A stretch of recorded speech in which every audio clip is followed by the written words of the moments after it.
Welcome to The Last Breakfast. Please enjoy the video. Hello everyone. In this video, I will explain how to make yogurt into cheese. It's a surprisingly simple process that transforms creamy yogurt into a delicious, spreadable cheese. You only need a few basic items from your kitchen. First, ensure you have plain, full-fat yogurt, free from any added sugars or thickeners. Then, grab a colander or sieve, a bowl to catch the liquid, and some cheesecloth, or even a clean kitchen towel will work perfectly.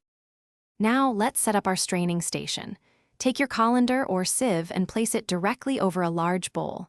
This bowl will collect the liquid, or whey, that drains from the yogurt. Next, line the colander with 2 or 3 layers of cheesecloth, making sure it extends over the sides. Then, gently pour your yogurt into the center of the lined colander. You are now ready for the next step in making your homemade cheese. Once your yogurt is in the colander, cover it with plastic wrap and place the entire setup in the refrigerator. The draining time determines your cheese's final texture. For a consistency similar to thick Greek yogurt, strain for about 4 to 6 hours. If you prefer a spreadable cream cheese texture, aim for 12 to 24 hours. For a very firm cheese, you might strain it for up to 48 hours, allowing more whey to drain away. After the straining is complete, carefully remove your thickened yogurt from the cheesecloth.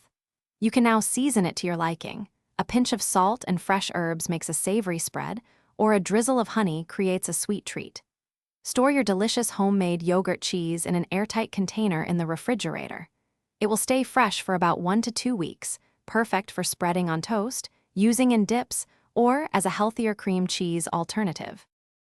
Thanks for watching. If this was helpful, leave a like and consider subscribing. See you next time.